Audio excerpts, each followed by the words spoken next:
بسم اللہ الرحمن الرحیم۔ سامعین کرام، آپ سن رہے ہیں عمران سیریز کا اردو ناول کالی طاقت، جس کے مصنف ہیں ایم اے راحت، اور یہ اس سلسلے کی قسط نمبر 16 ہے۔ مجھے امید ہے آپ کو میری یہ کاوش پسند آ رہی ہوگی۔ آپ نے اگر ابھی تک میرا چینل کہانی گھر سبسکرائب نہیں کیا تو ابھی میرے چینل کو سبسکرائب کر کے بیل نوٹیفیکیشن آن کر دیجئے تاکہ آنے والی ہر نئی کہانی کی اطلاع بر وقت آپ تک پہنچ سکے۔ عمران نے اپنے لیے خود ایک لباس منتخب کیا اور کچھ دیر کے بعد وہ اسے پہن کر تیار ہو گیا۔ اشیلا بھی اپنے لیے لباس منتخب کرنے لگی تھی۔ وہ جب بھی لباس نکالتی تھی عمران فوراً چادر کی جانب لپکتا تھا۔ اس وقت بھی اس نے ایسا ہی کیا تو اشیلا جھلا کر بولی، میں لباس لے کر باتھ روم جا رہی ہوں، مرو مت۔ ٹھیک ہے، عمران بوکھلائے ہوئے انداز میں بولا اور اشیلا باتھ روم کی جانب بڑھ گئی۔ تھوڑی دیر کے بعد جب وہ واپس آئی تو وہ پوری طرح تیار تھی۔ اس نے میک اپ وغیرہ بھی کر لیا تھا۔ عمران اسے دیکھنے لگا اور پھر بے بسی سے بولا، افسوس اس وقت بھی الٹا نہیں کھڑا ہو سکتا، کپڑے خراب ہو جائیں گے۔ کیوں؟ الٹا کھڑا ہونے کی ضرورت کیوں پیش آ گئی؟ اتنی خوبصورت لڑکی کو دیکھ کر بس عبادت ہی ایک ایسی چیز ہے جو انسان کو بچا سکتی ہے۔ بکواس مت کرو، تمہارے اندر وہ جراثیم ہی نہیں ہے کہ تم کسی عورت سے متاثر ہو سکو۔ اچھا، ارے ہاں واقعی یہ بات تو ہے، لیکن کبھی کبھی میرے خون میں جراثیم پیدا ہو جاتے ہیں۔ خیر دیکھا جائے گا، کسی ڈاکٹر سے بات کروں گا۔ وہ دونوں انتظار کرتے رہے اور پھر کوئی 5:45 بجے کا وقت تھا جب 2 آدمی ان کے کمرے تک پہنچ گئے۔ دستک دی، اشیلا نے دروازہ کھولا تو ان میں سے ایک نے کہا، مسٹر علی عمران؟ ہاں یہیں رہتے ہیں، ہمیں مسٹر بلو روسٹر نے آپ کے پاس بھیجا ہے، کیا آپ لوگ تیار ہیں؟ اس شب تاریک کے بچے سے بھی پوچھو۔ جی، اشیلا حیرت سے بولی۔ میرا مطلب ہے اشیلا، جاؤ جوزف کو بلا لاؤ۔ جوزف بالکل تیار تھا اور وردی میں بے حد شاندار نظر آ رہا تھا۔ کچھ دیر کے بعد وہ وہاں سے باہر نکل آئے۔ نیچے ایک بہت ہی قیمتی گاڑی کھڑی تھی جس میں 6 دروازے تھے۔ ڈرائیور وردی میں تھا۔ وہ دونوں آدمی جو انہیں لینے کے لیے آئے تھے موٹر سائیکلوں پر تھے۔ عمران، جوزف اور اشیلا گاڑی میں بیٹھ گئے۔ دونوں موٹر سائیکل سواروں نے موٹر سائیکلیں سنبھال لیں اور ڈرائیور نے کار سٹارٹ کر کے آگے بڑھا دی۔ بلو روسٹر نے بڑی عزت اور احترام اور بڑی شان کے ساتھ انہیں بلایا تھا۔ کار نہایت پروقار انداز میں سفر کر رہی تھی۔ راستے میں لوگ انہیں دیکھ رہے تھے۔ اچانک عمران نے اشیلا کی طرف رخ کر کے کہا، تمہاری شادی ہو گئی ہے؟ اشیلا چکرا کر رہ گئی۔ اس وقت یہ بے تکا سوال اس کی سمجھ میں نہیں آیا تھا۔ وہ آنکھیں پھاڑ کر عمران کو دیکھنے لگی۔ کیا کہا؟ شادی ہو گئی ہے تمہاری؟ اچانک کیوں خیال آ گیا؟ اس وقت ایسا ہی لگ رہا ہے۔ کیسا؟ جیسے ہم دونوں شادی شدہ ہوں۔ میں پہلے کہہ چکی ہوں، کیا یہی کہ تمہارے اندر شادی کے جراثیم ہی نہیں ہیں؟ یہ تمہاری منطق ہے، نہیں میرا دعویٰ ہے۔ میں نے اینٹی بائیوٹک کبھی نہیں کھائیں۔ اس سے کیا فرق پڑتا ہے؟ شادی کے جراثیم محفوظ رہتے ہیں۔ پھر کہتی ہوں تم میں تو سرے سے جراثیم ہی نہیں ہیں۔ میں مکمل جرثومہ ہوں اور میں تمہیں شادی کر کے دکھاؤں گا۔ عمران غصیلے لہجے میں بولا۔ او، اس وقت تو خاموش ہو جاؤ، ہمارے ساتھ دوسرے لوگ بھی موجود ہیں۔ یہ سوال میں دوبارہ اٹھاؤں گا اور زور و شور سے اٹھاؤں گا، تم اس کے لیے تیار رہنا۔ شادی کے لیے؟ وہ لگاوٹ سے مسکرائی۔ جی نہیں، سوال کے لیے، عمران نے جواب دیا اور اشیلا اسے گھورتی ہوئی خاموش ہو گئی۔ قیمتی کار ایک خوبصورت عمارت میں داخل ہو گئی۔ ان لوگوں کو VIP ٹریٹمنٹ دیا گیا تھا اور بڑے اہتمام کے ساتھ عمارت میں لے جایا گیا تھا جہاں بلو روسٹر ان کے استقبال کے لیے موجود تھا۔ باوردی ملازموں نے دروازے کھولے۔ عمران، اشیلا اور جوزف نکل آئے۔ جوزف سینہ تانے عمران اور اشیلا کے پیچھے پیچھے چل رہا تھا۔ بلو روسٹر نے آگے بڑھ کر ان کا استقبال کرتے ہوئے کہا، بہت بڑے لوگوں کا استقبال کر رہا ہوں۔ خوش آمدید mister Ali Imran, mister Joseph اور مس اشیلا، آئیے۔ بلو روسٹر ان لوگوں کو اندر لے گیا۔ عمارت مقامی طرز تعمیر کا ایک اعلیٰ نمونہ تھی۔ ہر چیز سے دولت مندی کا اظہار ہوتا تھا۔ ایک خوبصورت ڈرائنگ روم میں بلو روسٹر نے ان کے لیے انتظام کیا تھا۔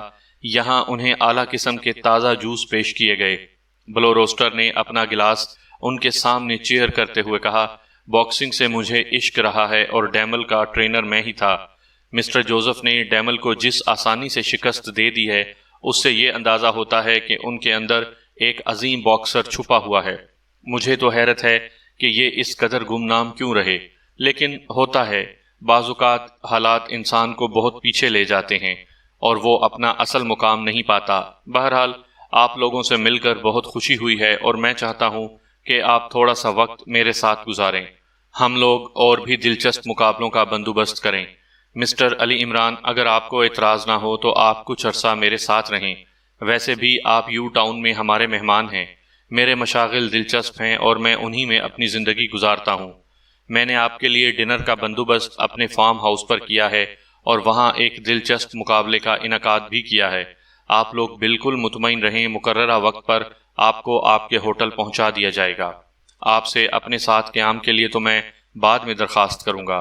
بلو روسٹر بولتا ہی چلا گیا۔ عمران نے اپنی فطرت کے خلاف نہایت متانت سے کہا، اور مجھے خوشی ہے کہ ایک چھوٹا سا اتفاقیہ واقعہ میرے اور آپ کے درمیان اس شناسائی کی بنیاد بن گیا۔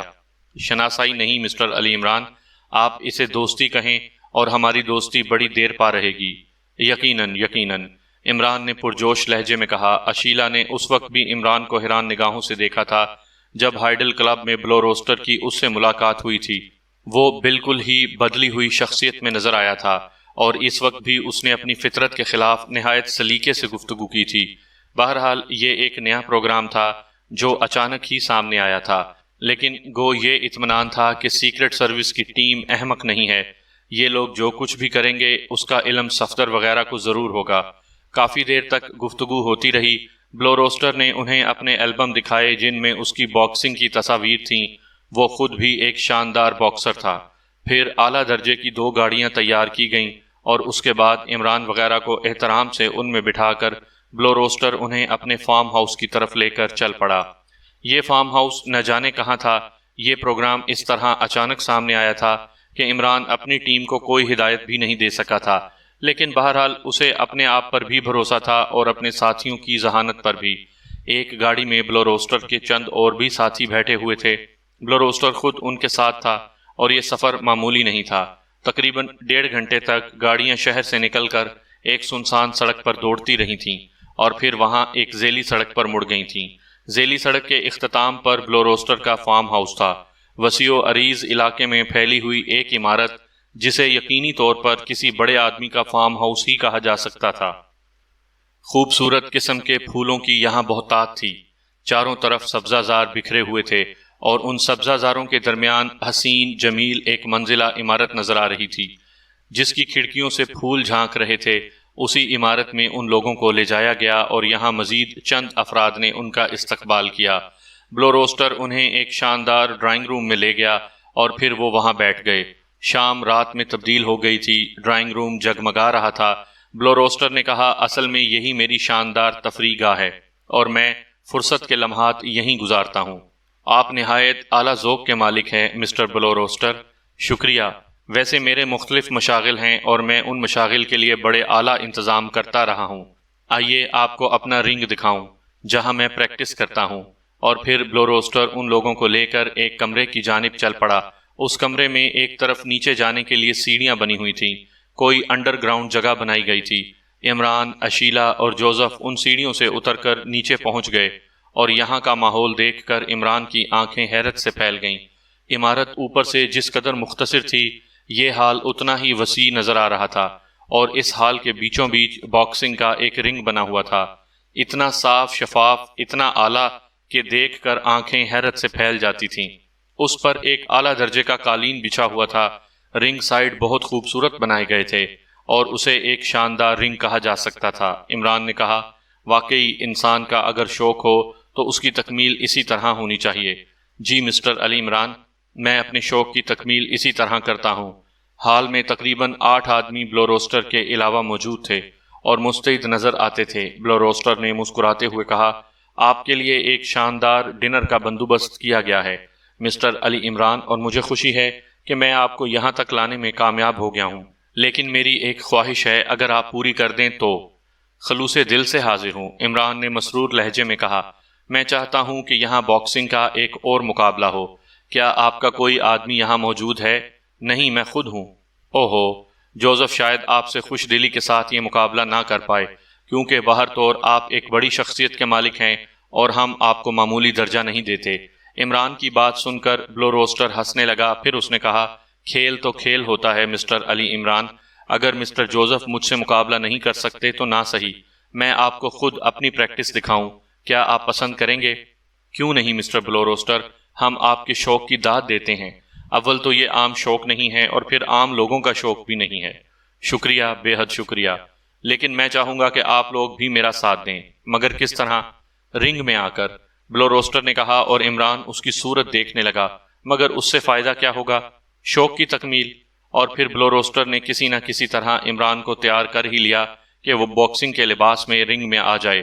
سب ہنس رہے تھے۔ اشیلا نے بھی مسکراتے ہوئے کہا، مسٹر علی عمران، آپ تو بہت فارورڈ آدمی ہیں، مارشل آرٹس کے ماہر، ٹھیک ہے آپ مقابلہ نہ کریں، لیکن مسٹر بلو روسٹر کے حملوں سے تو بچ ہی سکتے ہیں۔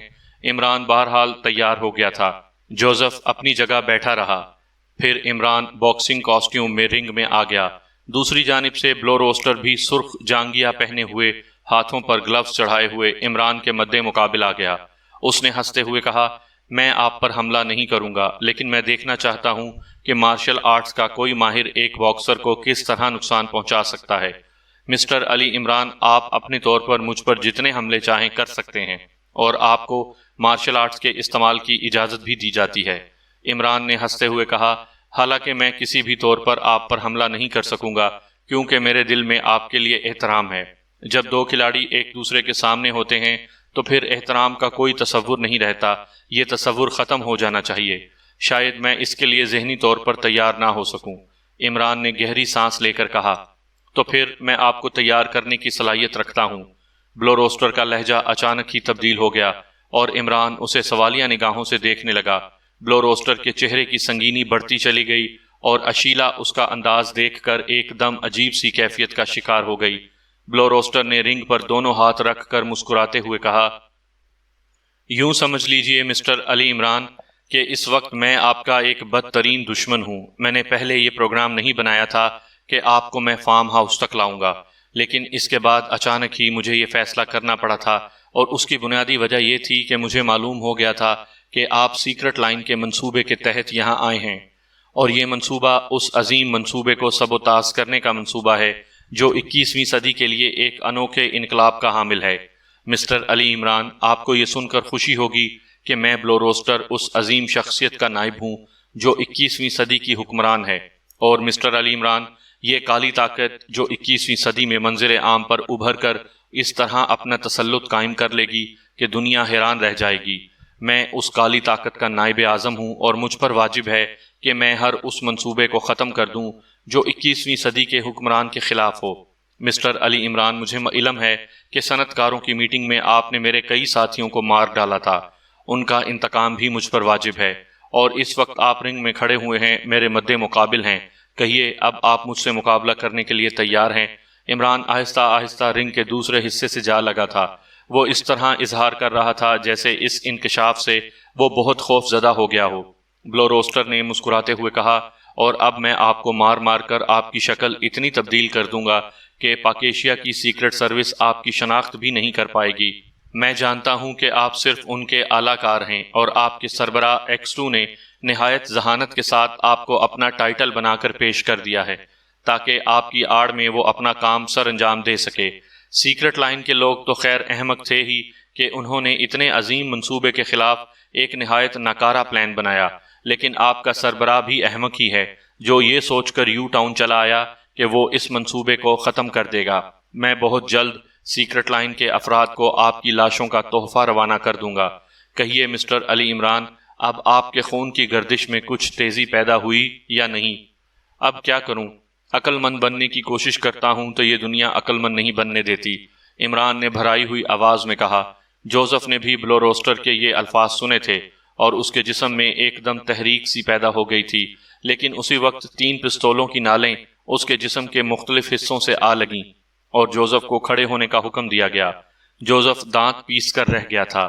3 پستولوں کی نالوں کی موجودگی میں زندگی کھونے سے کوئی فائدہ نہیں تھا، چنانچہ وہ ساکت کھڑا رہ گیا، اور پھر ذرا سی دیر میں اس کے ہاتھ پشت پر کس دیے گئے اور لوہے کی ایسی بیڑیاں اس کے دونوں بازوؤں میں پھنسا دی گئیں کہ وہ جنبش نہیں کر سکتا تھا، اور اس کے بعد اسے اس کی جگہ بٹھا دیا گیا جبکہ اشیلا کو اس کی جگہ بیٹھے رہنے دیا گیا تھا۔ البتہ وہ جوزف سے تھوڑے سے فاصلے پر ہٹ کر بیٹھ گئی تھی۔ عمران یہ سب کچھ ایسی نگاہوں سے دیکھ رہا تھا جیسے وہ صرف ایک تماشائی ہو اور اس کا ان معاملات سے کوئی تعلق نہ ہو۔ بلو روسٹر نے یہ منظر دیکھا اور مطمئن انداز میں گردن ہلا کر بولا، تو آپ کچھ فرما رہے تھے مسٹر علی عمران؟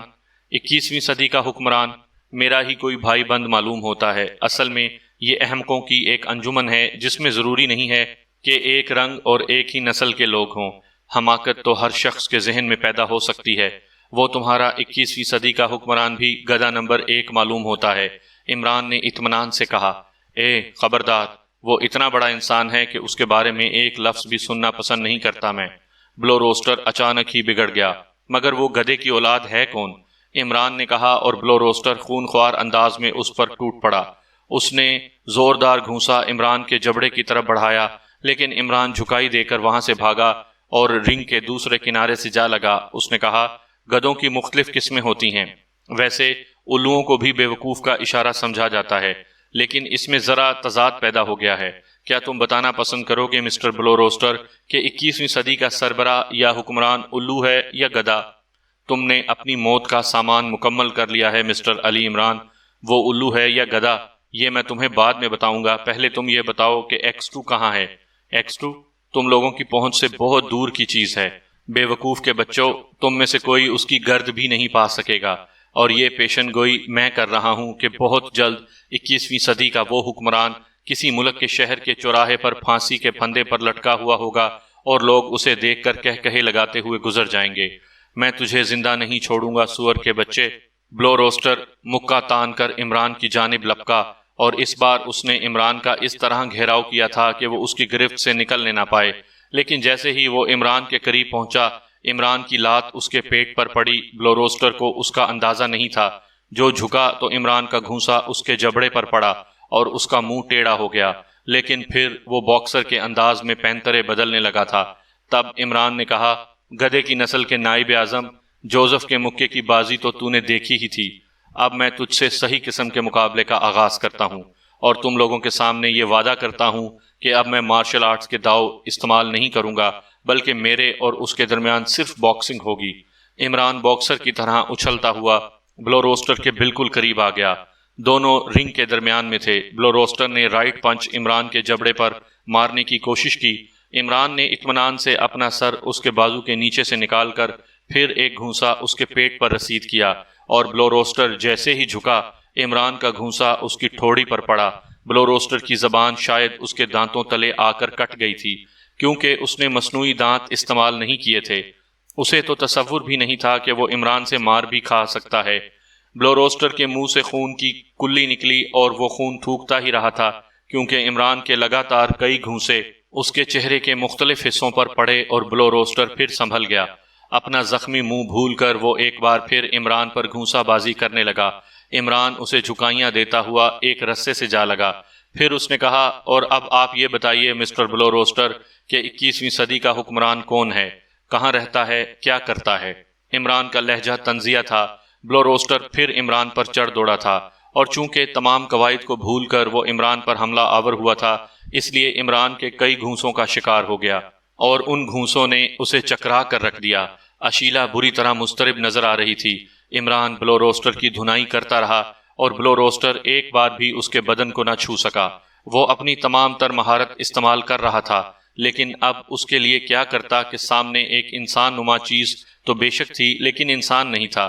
عمران اتنی پھرتی سے اسے کائے دے رہا تھا کہ بلو روسٹر اس کے بدن کو چھو ہی نہیں پاتا تھا، حالانکہ اس کی تمام تر کوشش تھی کہ عمران کو کسی طرح اپنے بازوؤں میں جکڑ لے۔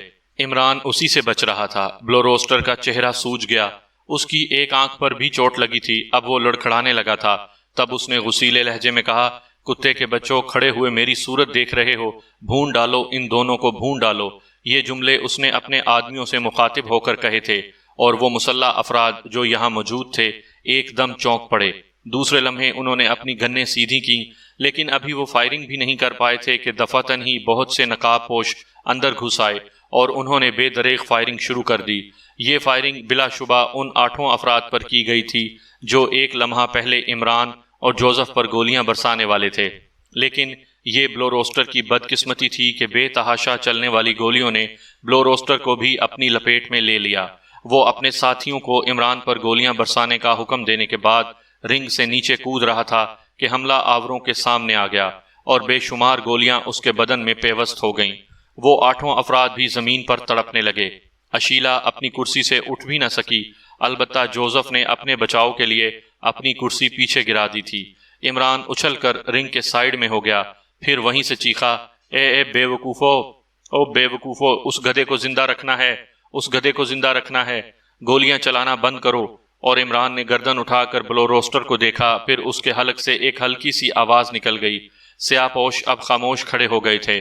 عمران نے کہا، ابے تم لوگ گدھے ہو پورے کے پورے، ایسے گولیاں برساتے ہیں، یہاں کچھ لوگوں کو زندہ بھی تو رکھنا تھا۔ کسی نے کوئی جواب نہیں دیا تو عمران نے پوچھا، باہر کی کیا پوزیشن ہے؟ تمام افراد کو ہلاک کر دیا گیا ہے۔ بھرائی ہوئی آواز صفدر کے علاوہ اور کسی کی نہیں تھی۔ کسی کو زندہ بھی رکھا ہے یا نہیں؟ اب تو شاید ایک بھی زندہ نہیں ہے، صفدر بھرائے ہوئے لہجے میں بولا۔ کمال ہے، تم لوگوں کو اس قدر تو مداخلت کی اجازت نہیں دی تھی میں نے، عمران نے ناگوار لہجے میں کہا۔ اصل میں عمران صاحب، صورتحال اتفاقیہ طور پر غلط ہو گئی تھی۔ ہم لوگ بلو روسٹر ہاؤس سے آپ کا تعاقب کرتے ہوئے یہاں تک آئے تھے کیونکہ ہمیں یہ نہیں معلوم تھا کہ آپ کو کسی اور جگہ لے جایا جائے گا۔ اس کے علاوہ نئی ہدایات ہم کہاں سے لیتے؟ یہ بہت برا ہوا صفدر، یہ شخص ہمیں اس تنظیم کے سرغنہ کے بارے میں بتا سکتا تھا۔ آئی ایم سوری عمران صاحب، واقعی ہم بوکھلاہٹ کا شکار ہو گئے تھے، صفدر تاسف سے بولا۔ ہمیں بس یہی لگا تھا کہ یہ لوگ آپ کو ختم کرنے والے ہیں۔ آپ کے پاس اسلحہ بھی نہیں تھا۔ باہر بھی کوئی زندہ نہیں ہے؟ نہیں، گولیوں کی آوازیں یہاں تک نہیں آئیں۔ یہ حال ساؤنڈ پروف معلوم ہوتا ہے۔ ہاں، عمران نے چاروں طرف دیکھتے ہوئے کہا، میرے خیال میں یہ صرف ایک باکسنگ رنگ ہی نہیں بلکہ کوئی عقوبت خانہ ہے، ایسا ہی لگتا ہے۔ صفدر نے بھی ادھر ادھر دیکھتے ہوئے جواب دیا۔ عمران کے چہرے پر تشویش کے آثار تھے، وہ پریشان نگاہوں سے اس پورے حال کا منظر دیکھ رہا تھا۔ جو کچھ ہو گیا تھا اس میں سیکرٹ سروس کی ٹیم کا بھی کوئی قصور نہیں تھا۔ صورتحال ہی ایسی ہو گئی تھی کہ وہ لوگ بھی بیچارے کیا کر سکتے تھے۔ بہرحال اس وقت ایک خراب سچویشن پیدا ہو گئی تھی۔ کام کے لوگ تھے جو مارے گئے۔ عمران کو تو بہت سی توقعات تھیں کہ بلو روسٹر سے وہ خاصی معلومات حاصل کرنے میں کامیاب ہو جائے گا، لیکن ساری توقعات ملیا میٹ ہو گئی تھیں۔ اچانک ہی اس کی نظر اشیلا پر پڑی۔ اشیلا پتھرائی ہوئی بیٹھی تھی، اس کا چہرہ ہلدی کی طرح زرد ہو رہا تھا۔ عمران ایک لمحہ اسے گھورتا رہا، پھر اچانک اس کے ہونٹوں پر ایک صفاک مسکراہٹ پھیل گئی۔ اس مسکراہٹ پر کسی نے غور نہیں کیا تھا، ورنہ عمران کی ایک نئی شکل نگاہوں کے سامنے آتی جو کبھی کبھی ہی نمودار ہوتی تھی۔ پھر اس نے گردن جھٹک کر کہا، ٹھیک ہے، اب جو کچھ ہو گیا وہ ہونے دو۔ باقی لوگ کہاں ہیں؟ اوپر ہیں اور مورچوں پر ڈٹے ہوئے ہیں۔ اندرونی طور پر تو اب مداخلت کا کوئی خطرہ نہیں ہے، باہر سے آنے والوں کو سنبھال لیا جائے گا۔ ویسے بھی یہ فارم ہاؤس اتنے دور دراز علاقے میں ہے کہ یہاں تک عام لوگ آ ہی نہیں سکتے، صفدر نے جواب دیا۔ تم لوگ ان لاشوں کو یکجا کر لو، بلکہ صفدر دوسروں کو ہدایت کرو کہ باہر جو لاشیں پڑی ہوئی ہیں انہیں بھی ایک جگہ اکٹھا کر لیا جائے۔ ہم ان لوگوں کا اجتماعی کریا کرم کر دیں گے۔ ظاہر ہے یہ بات منظر عام پر تو نہیں لائی جا سکتی۔ ٹھیک ہے، میں ہدایت کیے دیتا ہوں، جلدی کرو، دیر کرنا مناسب نہیں ہوگا، عمران نے کہا، اور پھر وہ آہستہ آہستہ قدموں سے چلتا ہوا اشیلا کے پاس آ گیا۔ آنٹی، کیا خیال ہے، یہ ڈنر کیسا رہا؟ اشیلا جو پتھر کا مجسمہ بنی بیٹھی تھی ہڑبڑا کر کھڑی ہو گئی۔ کیا کہا تم نے مجھ سے کچھ کہا؟ اشیلا ہکلائی۔ ارے آنٹی، آپ شاید عالم بالا کا سفر کر رہی تھیں۔ او مائی گاڈ، یہ سب کتنا بھیانک ہے۔ چھوڑیے آنٹی، آپ کسی ڈپارٹمنٹل سٹور کی سیلز گرلز تو ہیں نہیں، آپ کا واسطہ تو ایسے مناظر سے پڑتا ہوگا۔ نہیں، اتنا خوفناک منظر میں نے اپنی زندگی میں کبھی نہیں دیکھا۔ تو پھر آپ نے دیکھا ہی کیا ہے؟ آئیے آپ ذرا یہاں کی تلاشی لے ڈالیں، ان لوگوں کو ان کا کام کرنے دیں۔ جوزف اپنی جگہ کھڑا تمام صورتحال کو دیکھ رہا تھا۔ اس کی کلائیوں اور بازوؤں میں اب بھی جلن ہو رہی تھی جبکہ یہ چیزیں کھول دی گئی تھیں۔ بہرحال اس نے عمران کے ساتھ آنے کی کوشش نہیں کی تھی۔ عمران پہلے اس انڈر گراؤنڈ علاقے کو دیکھ لینا چاہتا تھا، اس کے بعد اس فارم ہاؤس کے دوسرے کمروں کا جائزہ لینے کا ارادہ رکھتا تھا، لیکن اشیلا کو وہ اب ایک لمحے کے لیے بھی اپنی نگاہوں سے اوجھل نہیں ہونے دینا چاہتا تھا۔ چنانچہ اشیلا کے ساتھ وہ اس دروازے کے جانب بڑھ گیا جو اس ہال کا دوسرا دروازہ تھا۔ اس دروازے کی دوسری طرف بھی کمرہ بنا ہوا تھا جو خالی تھا، لیکن اس کمرے میں بھی ایک دروازہ تھا۔ عمران نے اس دروازے کو کھولا تو اندر گہری تاریکی نظر آئی، لیکن اسے ایک لمحے میں اندازہ ہو گیا تھا کہ مزید کچھ سیڑھیاں نظر آ رہی ہیں۔ یہ عمارت اوپر سے ایک منزلہ تھی، لیکن زیریں زمین جانے کتنی منزلیں بنائی گئی تھیں۔ عمران نے دیوار کے پاس ٹٹولا، اسے ایک سوئچ بورڈ مل گیا تھا۔ سوئچ دبایا تو گہرائی میں روشنی ہو گئی۔ یہ روشنی بھی کوئی 20 سیڑھیاں اترنے کے بعد ایک دروازے سے آ رہی تھی، اور دروازہ شاید کھلا ہوا تھا، لیکن جب وہ سیڑھیاں اتر کر نیچے پہنچے تو انہوں نے دیکھا کہ باقاعدہ دروازہ نہیں تھا، بلکہ ایک سلاخوں والا دروازہ تھا جس میں باہر سے تالا پڑا ہوا تھا۔ عمران ایک لمحے تک کچھ سوچتا رہا۔ اندر کی روشنی میں اسے ایک دیوار نظر آ رہی تھی جس کے بائیں سمت اندر جانے کا راستہ تھا، لیکن اس کمرے کا جائزہ لینے کے لیے اس تالے کو کھولنا ضروری تھا۔ عمران اشیلا کو ساتھ لے کر ایک بار پھر اوپر آیا۔ وہاں موجود لوگوں میں سے کسی سے اس نے پستول طلب کیا اور پستول لے کر اشیلا کے ساتھ دوبارہ نیچے آ گیا۔ اشیلا مشینی انداز میں اس کا ساتھ دے رہی تھی اور عمران کی ہر ہدایت پر عمل کر رہی تھی۔ پھر تالے پر فائر کیا گیا اور تالا کھل گیا۔ عمران سلاخوں والے دروازے کو ہٹا کر اندر داخل ہو گیا۔ دیوار کی اس طرف پہنچنے کے بعد اسے ایک اچھا خاصا کمرہ نظر آیا۔ اس کمرے میں ایک بستر پڑا ہوا تھا اور اس بستر پر کوئی موجود تھا جو اٹھ کر بیٹھ گیا تھا اور پھٹی پھٹی آنکھوں سے دروازے کی جانب دیکھ رہا تھا۔ لیکن عمران نے جیسے ہی اسے دیکھا اس کے ذہن کو ایک شدید جھٹکا لگا۔ یہ بلو روسٹر تھا، مکمل بلو روسٹر، یا اس کا کوئی ہم شکل بھی تھا تو دونوں کے چہروں میں ذرا برابر فرق نہیں تھا، لیکن اس کے پیروں میں بیڑیاں پڑی ہوئی تھیں، البتہ ہاتھ کھلے ہوئے تھے۔ وہ جسامت میں بھی بلو روسٹر جیسا ہی تھا۔ عمران کے علاوہ اشیلا کے چہرے پر بھی حیرت کے آثار پھیل گئے، اور پھر عمران آہستہ آہستہ آگے بڑھا تو بلو روسٹر کے ہم شکل کی آواز ابھری، کون ہو تم؟ کیا چاہتے ہو؟ کیوں آئے ہو؟ کون ہو تم؟ عمران سناٹے میں رہ گیا تھا۔ اس کی آواز بھی بلو روسٹر سے ہی ملتی جلتی تھی، لیکن بلو روسٹر کی لاش اوپر پڑی ہوئی تھی۔ یہ کیسے ہو سکتا ہے؟ دونوں اس کے قریب پہنچ گئے۔ وہ شخص کسی قدر وحشت زدہ نظر آ رہا تھا۔ ایک بار پھر اس نے لرزتی ہوئی آواز میں کہا، کون ہو تم؟ اگر بلو روسٹر کے کوئی دشمن ہو تو میرے دوست ہو سکتے ہو۔ خدا کے لیے مجھے مارنے کی کوشش مت کرنا۔ نہیں مسٹر، ہم تمہیں کوئی نقصان نہیں پہنچانا چاہتے۔ اگر بلو روسٹر تمہارا دشمن تھا تو تمہیں یہ خوشخبری سنائی جاتی ہے کہ ہم نے اسے ہلاک کر دیا ہے۔ ہلاک کر دیا ہے؟ اس شخص کے چہرے پر عجیب سے تاثرات نظر آنے لگے۔ پہلے تو یوں محسوس ہوا جیسے وہ غم زدہ ہوا ہو، اس کے بعد اس نے بے تحاشا کہکہے لگانے شروع کر دیے، اور پھر ہنستا ہوا بولا، میں نے اس سے کہہ دیا تھا ظلم کی ناؤ کبھی پار نہیں لگ سکتی، ڈوبنا پڑتا ہے اسے، ڈوبنا پڑتا ہے۔